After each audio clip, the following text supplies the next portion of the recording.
Bienvenue dans cette nouvelle vidéo, c'est le deuxième épisode de la série où je t'apprends à maîtriser les bases de la photo. La dernière fois on avait vu le triangle d'exposition et les différents modes de prise de vue que propose ton appareil photo. Et aujourd'hui on va s'intéresser à la colorimétrie.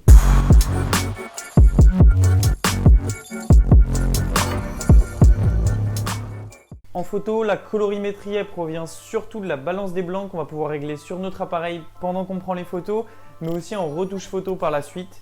Il faut savoir que la colorimétrie, c'est tout le profil de couleur, donc ça dépend aussi du capteur que vous avez, qui va dépendre donc de la marque chez qui vous achetez, et même sur chaque boîtier, ça change à chaque fois. On va avoir des teintes qui peuvent légèrement changer, du vert au rose, et aussi une balance des blancs automatique qui est forcément différente entre chaque constructeur. Donc dans cette vidéo, je ne vais pas m'étaler sur chaque boîtier, je vais plutôt t'aider à comprendre comment bien régler sa balance des blancs, et je vais te donner quelques tips pour que tu puisses régler ton appareil, avoir une photo qui est réaliste et pouvoir donner ton propre style à ta colorimétrie.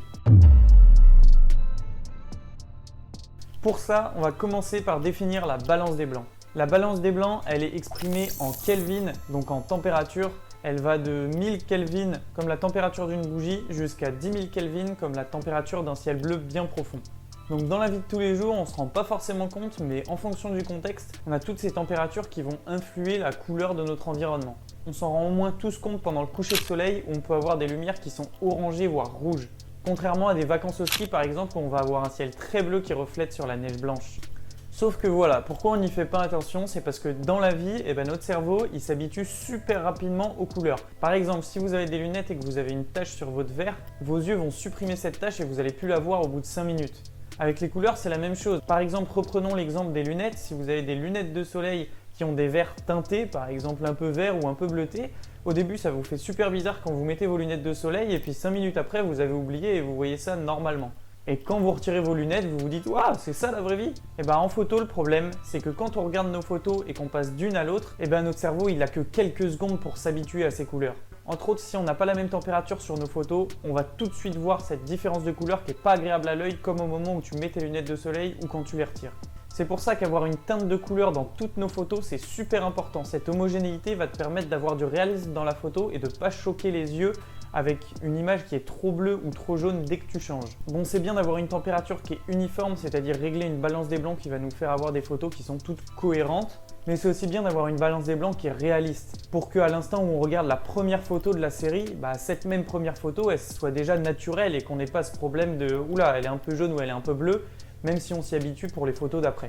En plus, le problème là-dedans, c'est qu'aujourd'hui, on va rarement passer des dizaines de minutes à regarder les photos de la même personne ou du même événement. Avec les réseaux sociaux, en général, on regarde une photo 3 secondes, on passe à la suivante qui vient d'un autre photographe, d'un autre artiste. On n'a vraiment pas le temps de s'habituer à la colorimétrie de la personne, à part si on perd un peu de temps sur son profil et où on y passe 5-10 minutes. Mais quand on va sur le profil de quelqu'un, en général, les photos n'ont pas été prises le même jour non plus. C'est pour ça que c'est super important d'avoir une balance des blancs qui est réaliste. Parce que sinon, dès le premier coup d'œil, on va se dire ces photos, lui, elles sont trop jaunes, elles sont trop bleues, c'est pas agréable de regarder ces photos. Donc dans cette vidéo, je vais bien t'expliquer comment réussir à régler notre balance des blancs de sorte à ce qu'elle soit uniforme, peu importe dans la situation où tu te trouves, mais aussi qu'elle soit réaliste.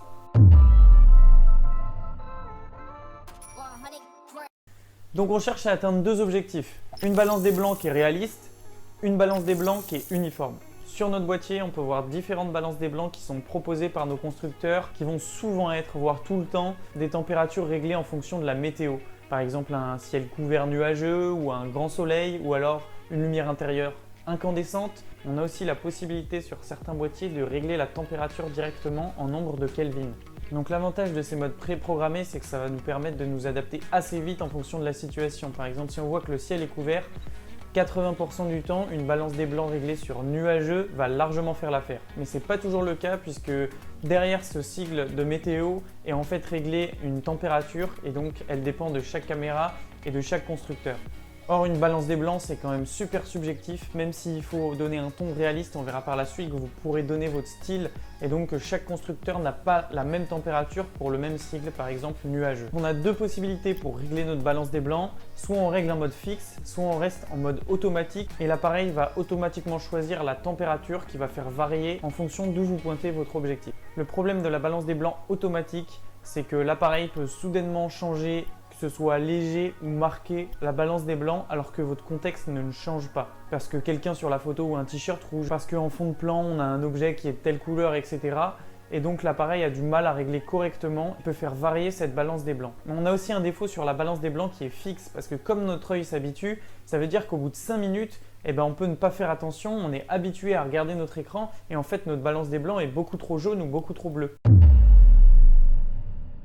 Donc ce que je fais moi, c'est que d'abord je choisis la balance des blancs qui est automatique, comme ça j'ai un aperçu de ce que électroniquement parlant le boîtier est capable de faire et je me rends compte de est-ce que c'est réaliste, est-ce que ça me convient ou pas la balance des blancs automatique.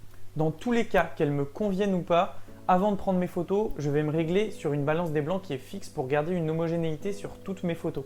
Parce qu'on l'a dit, c'est un des 2 points, il nous faut absolument une série de photos qui est homogène dans les couleurs. Donc faire dans un premier temps cette balance des blancs automatique, en fait, elle va me permettre de choisir une balance des blancs qui est fidèle à la réalité. Je vais pouvoir regarder ce que le constructeur me propose qui est souvent assez proche du résultat optimal. C'est important aussi de regarder son écran et de regarder le décor qu'on a derrière, voir si les couleurs correspondent à peu près. Bien que les couleurs affichées sur l'écran de votre appareil photo ne sont pas forcément les mêmes que celles qui seront affichées sur votre ordinateur ou sur votre téléphone après, ça vous donne encore une fois un premier aperçu. Donc si avec cette balance des blancs automatique vous vous dites elle est un peu trop bleue ou un peu trop jaune, allez chercher dans les balances des blancs qui sont fixes, donc qui sont en fonction de la météo ou des lumières, et choisissez donc une balance des blancs fixe qui vous paraît le plus réaliste possible en ayant donc au préalable fait cette analyse avec la balance des blancs automatique et aussi votre regard par rapport à l'écran et la réalité. Maintenant qu'on a une balance des blancs fixe, vous allez dire bah oui mais la température environnante elle varie. Si on fait des photos pendant 1 heure, 2 heures, on peut avoir un coucher de soleil et des températures qui varient complètement au cours de la journée. Sauf que justement c'est ça qu'on veut, c'est pas faire varier la température de l'appareil photo puisqu'on a déjà une variation extérieure. Et donc on veut bien qu'à 21 heures, on ait une lumière qui soit plus rouge que la lumière qu'on avait à 19 heures. Et c'est là où on va garder une cohérence des photos. Sinon, en permanence, votre boîtier va s'adapter. Déjà, avec le mode automatique, il ne va jamais savoir mettre la balance des blancs pile au même endroit pour avoir la même quantité de bleu et de jaune.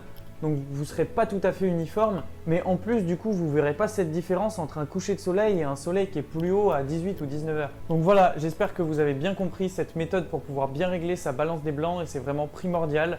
Maintenant, ça fait pas tout puisque le gros de la colorimétrie se fait à la retouche photo.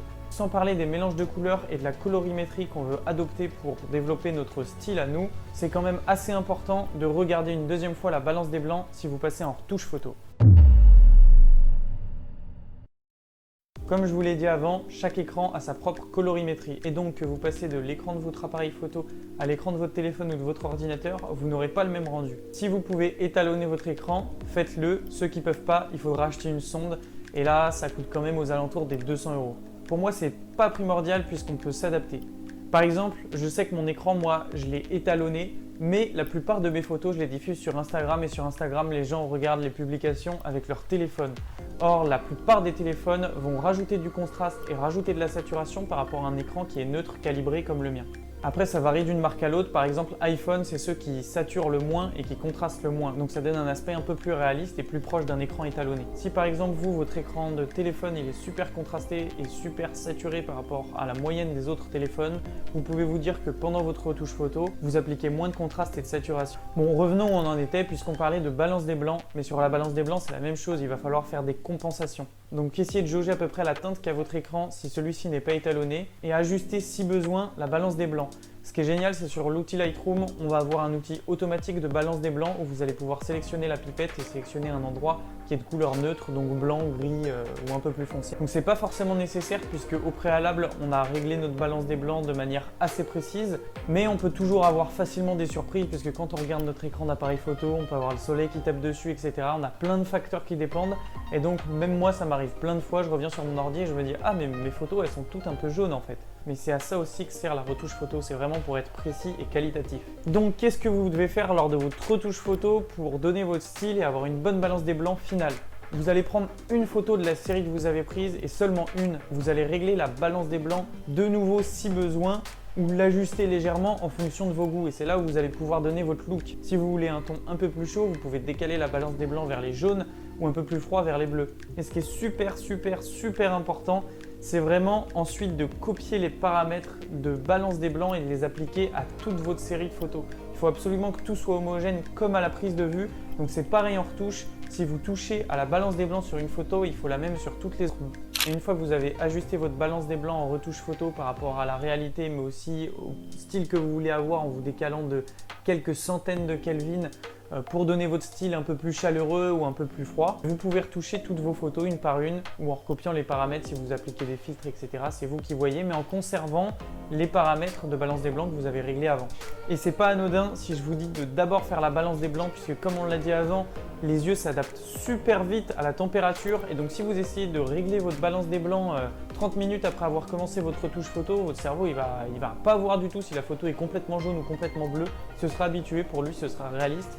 Donc vous re-regarderez vos photos un jour plus tard ou quelques heures plus tard et vous vous direz bah merde, qu'est-ce que j'ai foutu avec ma balance des blancs.